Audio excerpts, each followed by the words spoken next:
অসুস্থ ছিলাম, I was in same age, হ্যাঁ, বাট এর আগের দিন কিন্তু আমি নিজেই ফ্রিজ চেক করে গেছি, আমি নিজেও চেক করে গেছি, আমি পার্সোনালি আমি বলতেছি, কারণ আমি ফৌজি লোকজন, আমি I try to maintain all those আপনাদের যেটা রুলস রেগুলেশন ফলো করার চেষ্টা করি।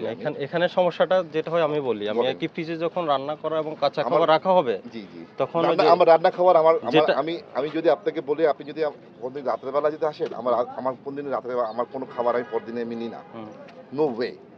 আমার যেটা থাকে হয়, আমার যদি অল্প কিছু থাকে, যেটা আমি আমার স্টাফদেরকে বা যারা থাকে লোকদেরকে খাওয়াই দিই, আমি কখনোই কোনো ফুড আমি কখনোই অর্ডার দিই না, আর দ্যাট ইজ বিন গ্যারান্টি। এটা হলো ফ্রিজের বিষয়। আর যেখানে আপনার যেখানে সার্ভ করে খাবারটা, এখানে পাশে দিয়ে খোলা আপনার ডাস্টবিনে যে ড্রামটা রেখে দিয়েছে, ময়লা আবর্জনা ফেলে এখান দিয়ে, আর এখান দিয়ে হলো আপনার ওই যে ঢাকনা নেই, খাবারটা রেখে দিয়েছে।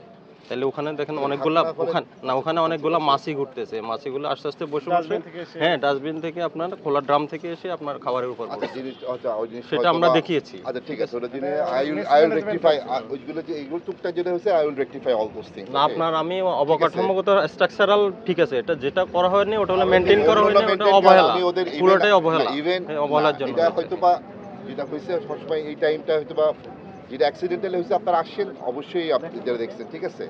এখন যেটা করছেন অ্যাবসলিউটলি, কারণ আমার ছোট ব্যবসা, এটা করতেছেন ঠিক আছে, আপনি যেটা বলবেন, আপনি যেটা ভুল হয়েছে সার্টেনলি আমি ওটা রেকটিফাই করে নিব, ঠিক আছে। বাট যেটা বললাম যে আমি কিন্তু 2 দিন আগেও চেক ব্যাক করে গেছি, আর ফ্রি নিজে চেক ব্যাক করেছি, হয়তো বা গতকাল আসি না, হয়তো কারণ আমার কোনো অল্টার ফুল বা আমার খাবার আমি রাখি না, দ্যাট ইজ ভেরি শিওর। আপনি যখন রাত্রেবেলা যদি আসেন দেখতে পারেন যে আমার কোনো খাবার, কোনো রান্না করা কোনো ফুড থাকে না, কারণ আমার যেদিনকে সেদিনকে শেষ করে দিই, না থাকলে দিয়ে দিই।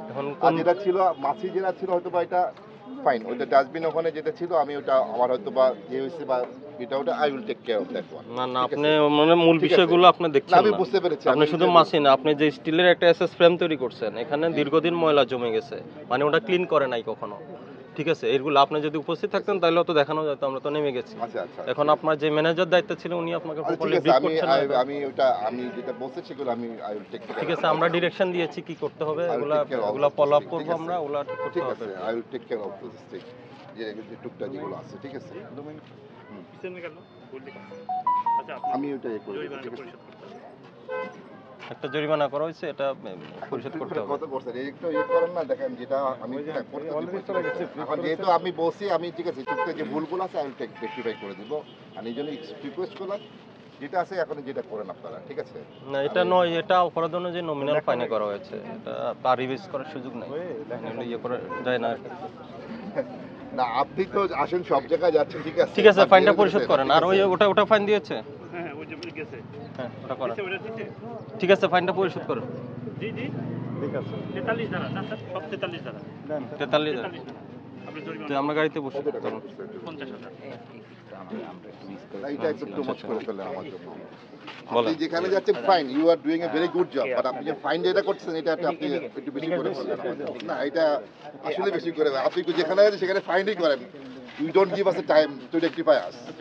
আমরা যারা ব্যবসা করি তাদেরকে যদি এই সুযোগটা না দেন যে ঠিক আছে দিলেন, আপনার যদি আসেন, যদি ফাইনের চিন্তা ভাবনা করে আসেন, তাহলে আসলে যে ফাইন ধন্যবাদ। আপনারা জানেন ভোক্তা অধিকার সংরক্ষণ অধিদপ্তর নিত্য পণ্যের বাজার সহ বিভিন্ন সেক্টরে অভিযান